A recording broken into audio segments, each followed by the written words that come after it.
Welcome to my YouTube channel maths now.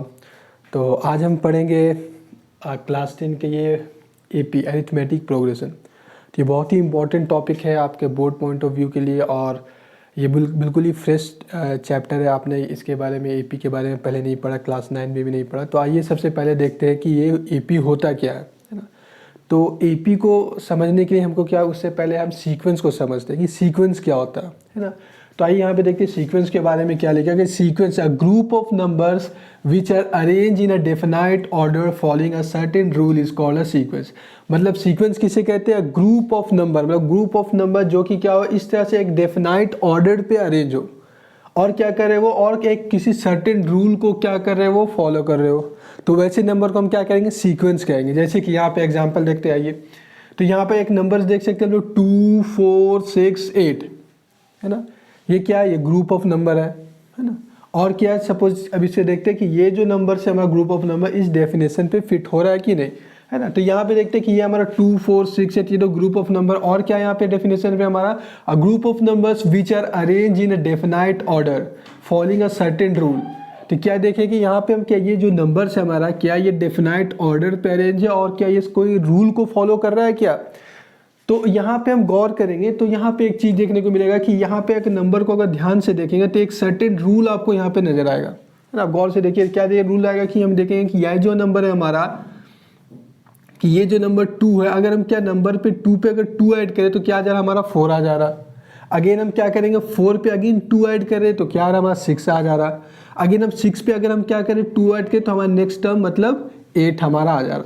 तो यहाँ पे एक सर्टेन रूल क्या है कि ये ईच नंबर, जो जितने भी नंबर है उसके प्रीसीडिंग टर्म पे अगर हम 2 को ऐड कर देंगे तो वो नंबर हमारा आ जाता है। तो ये क्या, इसका मतलब ये ग्रुप ऑफ नंबर है और क्या एक आपका डेफिनाइट ऑर्डर पे भी अरेंज है और कोई सर्टेन रूल को भी ये फॉलो कर रहा है। तो इस केस में अकॉर्डिंग टू दिस ये क्या होगा आपका, ये सीक्वेंस होगा। आइए कोई दूसरे नंबर को देखते हैं हम। तो यहाँ पे एक सेकेंड वाले नंबर में देखेंगे हम, तो ये भी क्या 2 4 16 256, ठीक है। ये भी क्या, ये भी ग्रुप ऑफ नंबर है, ठीक है। और क्या यहाँ पे अगर हम ध्यान से देखेंगे तो ये भी क्या कर रहा है हमारा, ये भी एक सर्टेन रूल को फॉलो कर रहा है। उस रूल को फॉलो करने के लिए क्या होगा, हमें उससे प्रीसीडिंग टर्म पे रिलेशनशिप फाइंड करना। सपोज ये 4 है, 4 का प्रीसीडिंग टर्म क्या है हमारा 2, तो हमें क्या करना है 2 पे हम क्या करना है 2 और 4 के बीच में रिलेशनशिप फाइंड करना। तो अगर हम 2 को अगर सपोज कीजिए 2 का स्क्वायर करते हैं 2 2 = 4, तो ये हमारा 4 नेक्स्ट टर्म आ जा रहा। अगर हम 16 और 4 में देखें तो 16 का प्रीसीडिंग टर्म हमारा 4 है। अगर 4 का हम स्क्वायर करते हैं 4 4 = 16, तो हमारा क्या आ जा रहा है 16 आ जा रहा है। अगेन हम यहाँ पे 256 के लिए हमें क्या है प्रीसीडिंग टर्म हमारा 16 है। अगेन हम यहाँ पे 16 का स्क्वायर करते हैं तो 16 16 = 256। मतलब ये भी क्या है, ये भी क्या ग्रुप ऑफ नंबर है और एक डेफिनाइट ऑर्डर पे अरेंज है ना। और क्या, ये एक सर्टेन रूल को फॉलो कर रहा है कि हर एक नंबर अपने प्रीसीडिंग टर्म का स्क्वायर के बराबर है ना। तो इस केस में क्या है, ये भी क्या, इस डेफिनेशन का अकॉर्डिंग ये भी हमारा सीक्वेंस होगा, ठीक है। आइए नेक्स्ट देखते हैं, ये 5 8 6 15 ये भी क्या हमारा ग्रुप ऑफ नंबर है, ठीक है। अब यहाँ पे देखेंगे कि क्या ये जो ग्रुप ऑफ नंबर है, ये हमारा ग्रुप ऑफ नंबर्स हमारा कोई सर्टेन ऑर्डर पे अरेंज है या और किसी रूल को ये क्या फॉलो कर रहा है या नहीं। तो यहाँ पे रूल ये देखने के लिए हमें क्या देखेंगे, उसके प्रीसीडिंग टर्म से कुछ रिलेशनशिप देखेंगे। तो यहाँ 5, अगर 5 पे 3 ऐड करें तो 8 आ रहा, ठीक है। अगर ये 6 और 8 को देखें तो यहाँ पे क्या 8 पे 2 सब्ट्रैक्ट करेंगे तो हमारा 6 आ रहा। मतलब यहाँ पे कोई एक पर्टिकुलर ऑर्डर, हमें एक सर्टेन रूल कुछ यहाँ पे नज़र नहीं आ रहा है ना। तो ये क्या ग्रुप ऑफ नंबर तो लेकिन क्या ये एक क्या आपके डेफिनाइट ऑर्डर पे भी अरेंज नहीं है और क्या कोई एक सर्टेन रूल को भी ये फॉलो नहीं कर रहे। तो इस केस में ये क्या होगा हमारा, ये हमारा सीक्वेंस नहीं होगा, ठीक है। तो सीक्वेंस क्या हमारा, sequence a group of numbers which are arrange in a definite order following a certain rule is called a sequence, sequence कहते हैं, ठीक है। अब आइए, अगर ये ग्रुप ऑफ नंबर्स जो हमारा ये सीक्वेंस पे जो भी नंबर्स को हम यूज़ करें 2 4 6 8, ठीक है, ये नंबर्स को हम क्या कहते हैं, टर्म्स कहते हैं। टर्म ये हो गया फर्स्ट टर्म, ये सेकेंड टर्म, ये थर्ड टर्म, ये फोर्थ टर्म। मतलब जो भी नंबर्स हम ग्रुप में मतलब सीक्वेंस में अगर हम ऐड जो यूज़ कर रहे हैं सीक्वेंस पे जो भी नंबर्स को हम, तो वो नंबर्स को हम क्या कहेंगे, टर्म्स। अब आगे बढ़ते हैं हम प्रोग्रेशन पे, है। तो प्रोग्रेशन क्या, when the numbers of sequence are written in a definite order following a certain rule, तो ऐसे नंबर्स को उसको हम क्या कहते हैं, प्रोग्रेशन कहते हैं। अब अरिथमेटिक प्रोग्रेशन क्या होता है, तो उस पर आइए देखते हैं। यहाँ पे हम एपी के arithmetic progression is a sequence of numbers in which each term can be obtained by adding a certain quantity to its preceding term। मतलब अरिथमेटिक प्रोग्रेशन क्या, ये भी एक सीक्वेंस है, लेकिन किस तरह का सीक्वेंस, ऐसा सीक्वेंस जिसपे हम ईच टर्म को ऑब्टेन करने के लिए उसके प्रीसीडिंग टर्म पे क्या एक फिक्स क्वांटिटी को ऐड करेंगे। तो वैसे सीक्वेंस को हम क्या कहेंगे, वैसे सीक्वेंस को हम एपी कहेंगे। चलिए यहाँ पे देखते हैं एग्जांपल पे जो हमने पहले देखा था। तो यहाँ पे जैसे देखते 2 4 6 8, ठीक है, ये क्या है हमारा सीक्वेंस, ऑलरेडी हमें पता है कि ये बस सीक्वेंस है, ठीक है। अब क्या ये एपी भी है, तो एपी के लिए हमें क्या करना है, यहाँ डेफिनेशन देख जाए कि ईच टर्म पे क्या है, हम फिक्स क्वांटिटी को क्या हम यहाँ पे ऐड होने पे हमारा नेक्स्ट टर्म आ जा रहा है। तो देखते हैं यहाँ पे मैं 2 पे अगर 2 ऐड करें तो हमारा 4 आ गया, ठीक है। अगेन 4 पे 2 ऐड करें तो 6 आ जा रहा है, अगेन 6 पे 2 ऐड करें तो हमारा 8 आ जाता। तो यहाँ पे जो फिक्स नंबर है वो हमारा फिक्स नंबर क्या है, फिक्स नंबर हमारा यहाँ पे 2 है, जिसको ऐड करने पे ईच टर्म पे ऐड करने पे हमारा नेक्स्ट टर्म ऑब्टेन हो जा रहा है, ठीक है। तो ये क्या हमारा, ये हमारा एपी भी होगा, ठीक है। आइए यहाँ पे देखते हैं सेकंड वाले एग्जांपल है, क्या ये तो ऑलरेडी सीक्वेंस है, ठीक है, हमने पहले देख रखा, लेकिन क्या ये एपी भी है। तो एपी के होने के लिए क्या, फिर से आगे हम देखेंगे क्या ईच टर्म, हर एक टर्म पे को हम फिक्स नंबर को ऐड करने से नेक्स्ट टर्म हमारा ऑब्टेन हो रहा है कि नहीं। तो यहाँ पे देखेंगे 2 पे अगर 2 ऐड करें तो 4 आ गया, यहाँ पे 2 पे, यहाँ पे 4 पे क्या करना पड़ेगा, 4 पे यहाँ पे हमें 12 ऐड करें तो हमारा 16 आ रहा है। तो यहीं पे क्या हो गया हमारा, यहीं पे हमारा डिफरेंट आ जा रहा है कि यहाँ पे हम 2 ऐड करना पड़ा, यहाँ पे हमें 12 ऐड करती है, तो फिक्स क्वांटिटी फिक्स नंबर नहीं हुआ, 2 और 12 तो डिफरेंट नंबर है। तो यहाँ पे देख सकते हैं कि ये तो सीक्वेंस तो है, लेकिन ये एपी नहीं हो सकता। क्यों, क्योंकि ये इसके जो नंबर है, ईच नंबर जो हमारा ऑब्टेन करने की उसके प्रीसीडिंग टर्म को क्या करना होगा, स्क्वायर करना होगा। जैसे हमारा 16 अगर ऑब्टेन करें 44 का स्क्वायर करें तो 16 आ रहा है, 256 अगर चाहिए हमें तो 16 के स्क्वायर करें 256 आ रहा है। तो यहाँ पे कोई भी फिक्स क्वांटिटी को ऐड करने से हमारा नेक्स्ट क्वांटिटी हमारा टर्म नहीं आ रहा, बल्कि यहाँ पे हम क्या करें, प्रीसीडिंग टर्म को हम स्क्वायर करने से हमारा क्या वो टर्म ऑब्टेन हो रहा है। तो इस केस में ये सीक्वेंस तो होगा बट ये एपी नहीं होगा, ठीक है। आइए एक और एग्जांपल देखते हैं, एग्जांपल 3 8 13 18 23, ठीक है। तो यहाँ पे भी देखेंगे कि यहाँ पे each term can be obtain by adding 5 to its preceding term. यहाँ पे भी देखेंगे कि 5 जो आपका, अगर यहाँ पे हम 3 पे 5 ऐड कर रहे हैं तो क्या 8 आ गया, अगर 8 पे हम 5 ऐड करें तो 13 आ रहा, अगर 13 पे हम 5 ऐड कर रहे हैं तो हमारा 18 आ रहा, 18 पे 5 ऐड करें तो 23 आ रहा, एंड सो ऑन।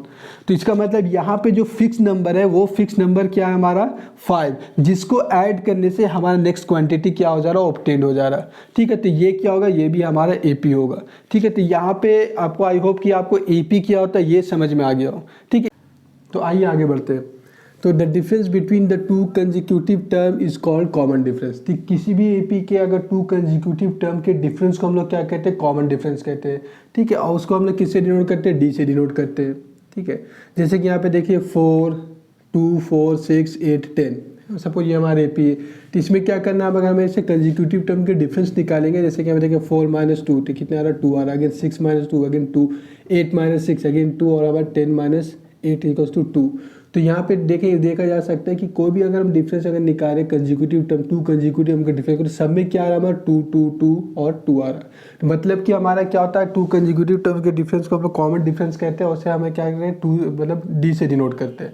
और वो क्या होता है, इक्वल होता है ना, फिक्स नंबर होता है, ठीक है। उसी तरह सपोज कीजिए कि हमारा एपी है T1 T2 T3 ये क्या टर्म्स ऑफ एपी है, first term T1, second term T2, third term T3 और फोर्थ टर्म क्या T4 एंड सो ऑन, ठीक है। तो अगर हम क्या करेंगे इस केस में, अगर हमारा जो पहला टर्म जो होता है फर्स्ट टर्म T1 उससे हम हमेशा क्या करते हैं, ए से डिनोट करते हैं। फर्स्ट टर्म को हमेशा क्या कहते हैं, ए से डिनोट किया जाता है, ठीक है। फर्स्ट टर्म T1 = A, ठीक है। अब हम क्या करेंगे, अब सपोज हम क्या करें, कॉमन डिफरेंस फाइंड करें। तो कॉमन डिफरेंस फाइंड करने क्या करेंगे, हमेशा हम सबट्रैक्ट करेंगे T2, ये 2 कंजिक्यूटिव टर्म है T1 एंड T2। तो यहाँ पे T1 - T2 नहीं करेंगे बल्कि T2 - T1 करेंगे, ठीक है। T2 - वैसे T2 और T3 ये भी क्या है 2 कंजिक्यूटिव टर्म्स है।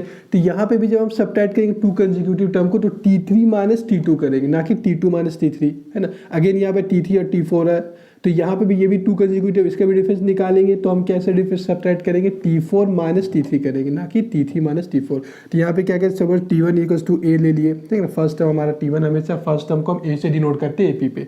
अब हम कॉमन डिफरेंस फाइंड क्या करेंगे, हम T2 - T1, है ना। T2 - T1 again equals to जो भी नंबर है वो फिक्स नंबर जो भी हो, तो फिर इक्वल्स टू T2 - T3, ठीक है। अगेन क्या करेंगे, equals to T4 - T3 is equals to किससे डिनोट करते हैं हम लोग, डी से डिनोट करते हैं। मतलब जो भी, जैसे इस केस से हम सब्ट्रैक्ट करें तो क्या 2 2 2 2 हमारा केस में 2 आता है, उसी तरह यहाँ पे भी 2 कंसेक्यूटिव टर्म को सब्ट्रैक्ट करने पे क्या कोई फिक्स नंबर आएगा जो कि क्या होगा, हर 2 कंसेक्यूटिव टर्म्स को सब्ट्रैक्ट करने से सेम ही नंबर आना चाहिए, तभी वो हमारा क्या होगा, एपी होगा। तो उसको हम किससे डिनोट करते हैं, स्मॉल डी से डिनोट करते हैं। बी द कॉमन है ना, let the first term of the AP be a. Suppose कि किसी भी एपी का फर्स्ट टर्म सपोज कि वो ए है, और क्या कॉमन डिफरेंस क्या हमारे एपी का डी है, फर्स्ट टर्म ए और कॉमन डिफरेंस क्या है हमारा डी। तो उस केस में हम एपी अगर हमें फॉर्म करना हो तो एपी को फॉर्म कैसे करेंगे, हम लोग जो जनरल हमने अब तक पढ़ा, तो यहाँ पे फर्स्ट टर्म, तो हमेशा फर्स्ट टर्म को ए से डिनोट करते हैं, तो फर्स्ट टर्म ए लिख दिया हम यहाँ पे, ठीक है। अब सेकंड टर्म हमें फाइंड करना है, तो सेकंड टर्म क्या होगा, सेकंड टर्म में हम क्या करेंगे, हमेशा पता है कि हम कोई भी नंबर को फर्स्ट टर्म में अगर उसका हम कॉमन डिफरेंस को ऐड करते हैं तो क्या होता है, सेकंड टर्म आ जाता है। सेकंड टर्म में अगर फिर कॉमन डिफरेंस डी को ऐड करें तो थर्ड टर्म आ जाता है, और थर्ड टर्म ऐड करते हैं तो कॉमन डिफरेंस तो फोर्थ टर्म आता है। इसी तरह एपी हमारा फॉर्म होता है। तो यहाँ पे हमारा सेकंड टर्म अगर हमें फॉर्म करना है, फाइंड करना है, तो क्या करेंगे, हम फर्स्ट टर्म पे क्या करेंगे, डी को ऐड कर देंगे। तो फर्स्ट टर्म में डी को ऐड किया तो क्या होगा, ए प्लस डी लिख दिए। फिर आते थर्ड टर्म, अब थर्ड टर्म फाइंड करना है, तो जो सेकंड टर्म था हमारा, ये हमारा सेकंड टर्म था, तो सेकंड टर्म में अगेन हम क्या करेंगे, डी ऐड करेंगे, तो क्या आ जाएगा हमारा थर्ड टर्म आ जाएगा। जैसे कि यहाँ पे थर्ड टर्म फाइंड करना है, तो ये क्या ए प्लस डी, क्या हमारा ए प्लस डी हमारा सेकंड टर्म है। तो इस सेकंड टर्म में हम क्या करें, अगेन एक डी को ऐड किए तो क्या बन गया, हमारा थर्ड टर्म बन गया। अभी सिंप्लीफाई करते हैं, ए प्लस डी, तो क्या लिख सकते, ए प्लस 2d। तो हमारा थर्ड टर्म क्या रहा, third term equals to a plus 2d, ठीक है। अगेन हम यहाँ पे आते हैं, फिर आते हैं फोर्थ टर्म पे। फोर्थ टर्म पे अगर हम क्या करेंगे, थर्ड टर्म पे अगर जो भी थर्ड टर्म है उसमें अगेन हम एक डी ऐड कर देंगे तो क्या मिल जाता है, हमारा फोर्थ टर्म आ जाता है। तो सपोज कि हमारा क्या, ये पूरा हमारा third term, a plus d is our third term. A plus d में अगेन हम क्या किए, एक और डी को ऐड कर दिए, एक और डी को क्या किया, हम ऐड कर दिए। तो यहाँ पे ऐड करने से क्या आ गया, हमारा फोर्थ टर्म आ गया। इसे सिंप्लीफाई करते हैं, ए प्लस डी, तो क्या हो गया, ए प्लस 3d। तो मतलब फोर्थ टर्म क्या आ रहा हमारा, ए plus 3d। First term A, second term a plus D, third term a plus 2d, और fourth term a plus 3d। तो अगर हम इसे ध्यान से देखें तो एक हमारा पैटर्न नजर आ रहा है ना, ये क्या आ रहा है, अगर इसको अगर जनरलाइज फॉर्म में अगर इसको ऑब्टेन करें, जनरलाइज फॉर्म में इसको हम करना चाहे तो क्या होगा, हमारा ये फॉर्म आ गया, nth term is equals to a plus n minus 1d। मतलब जितने नंबर ऑफ टर्म उससे एक कम है, n माइनस 1d हम करने से क्या होगा, हमारा कोई भी हमारा टर्म ऑफ एपी फाइंड कर सकते हैं। तो a plus n minus 1d, ठीक है। तो अगर फिफ्थ टर्म फाइंड करना हो तो a प्लस क्या करेंगे, 4d। सिक्स टर्म करना हो तो a प्लस 5d। तो आइए इसे हम देखते हैं इस फॉर्मूला में किस तरह से ये यूज़ होता है। तो जैसे कि हमारा फर्स्ट टर्म ए है और सपोज यहाँ पे हमें फर्स्ट टर्म फाइंड करना है, तो फर्स्ट टर्म फाइंड करना तो हमें क्या, हमारा n इक्वल्स टू क्या होगा, हमारा n इक्वल्स टू 1 होगा। तो n इक्वल्स टू 1 है, तो अगेन इस फॉर्मूला का अकॉर्डिंग अगर हम पुट करेंगे फर्स्ट टर्म फाइंड करने के लिए, a को हम ऑलरेडी लिख दिए। अब क्या n माइनस 1, तो n क्या है हमारा, n is our 1, first term है तो n इक्वल्स टू 1 लेंगे। तो n इक्वल्स टू 1 है, 1 माइनस 1 इक्वल्स टू क्या होगा, 0। 1 माइनस 1 इक्वल टू 0, तो 0 की क्या करेंगे, 0 मल्टीप्लाइड बाई डी, ये पूरा 0 हो जाएगा। तो बचा क्या, सिर्फ a। तो फर्स्ट टर्म देखिए हम लिखे, first term equals to a। अब भाई सेकंड टर्म फाइंड करते हैं, तो सेकंड टर्म फाइंड करने में n क्या हमारा, n इक्वल्स टू 2 होगा, n इज इक्वल्स टू 2। तो यहाँ पे क्या करेंगे, फिर इस फॉर्मूला का according a plus n minus 1d। n क्या हमारा, n अगेन हमें 2 है, तो 2 माइनस 1, तो 2 माइनस 1d, तो 2 माइनस 1 क्या होता है, 1, तो 1 a प्लस क्या होगा, d, तो 1 into d equals to d होगा, तो a प्लस डी। तो सेकेंड टर्म देखिए क्या है हमारा, a प्लस डी आया है ना। अब आते हैं थर्ड टर्म पे, तो थर्ड टर्म पे अगर फाइंड करेंगे देखिए इस फॉर्मूला के अकॉर्डिंग, तो ए यहाँ पे third term n equals to क्या हो जाएगा, n इज इक्वल्स टू 3। अब n इज इक्वल्स टू 3 है, तो यहाँ पे फिर पुट करेंगे तो 3 माइनस 1, तो a प्लस 3 माइनस 1d, तो 3 माइनस 1 क्या होता है, 2, तो a प्लस क्या हो जाएगा, 2d, a प्लस 2d। अगर हम फोर्थ टर्म फाइंड करेंगे तो a प्लस क्या होगा, a प्लस 4 है यहाँ पे, तो n इज इक्वल्स टू 4 है, तो n के प्लेस में क्या 4 लिखेंगे, तो a प्लस 4 माइनस 1d, तो 4 माइनस 1 क्या होगा, 3, तो क्या होगा, a प्लस 3d है ना। तो ये क्या आ रहा है, इसका देखिए क्या आ रहा है हमारा, a प्लस 3d, ठीक है।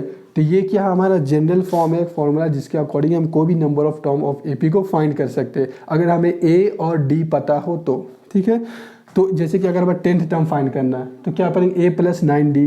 12 टर्म करना है तो a plus 11d। 15 term find करना है तो a प्लस 14d। इस तरह से क्या होगा, कंटिन्यू हमारा चलता चला जाएगा। अगेन यहाँ पे एक चीज़ नोटिस करना है, अगर हमारा दो कंसेक्यूटिव टर्म को सब्ट्रैक्ट कर रहे हैं है ना, तो उस कंसेक्यूटिव टर्म सब्ट्रैक्ट करने पे अगर जो हमारा जो कॉमन डिफरेंस डी आ रहा है वो अगर हमारा क्या 0 से ग्रेटर है, पॉजिटिव है, 0 से ग्रेटर है, तो उस केस में जो एपी जो हमारा वो इंक्रीजिंग ऑर्डर पे होगा है ना, वो क्या होगा, एपी हम इंक्रीज कर रहा होगा, एपी इज इंक्रीजिंग। अगर सपोज कि जो डी हमने जो कॉमन डिफरेंस डी जो हमने फाइंड किया ये क्या, अगर सपोज वो 0 से कम है मतलब नेगेटिव है, तो उस केस में जो हमारा जो एपी होगा वो क्या होगा, हमारा एपी डिक्रीजिंग होगा, नहीं है ना, एपी घट रहा होगा। उसके बाद अगर हमारा ये डी है, जो डी अगर हमारा क्या 0 के बराबर है मतलब इक्वल टू 0 है, तो उस केस में all the terms of AP are same, जितने भी एपी का टर्म्स है सारा टर्म्स एपी का क्या होगा, सेम होगा। ठीक है।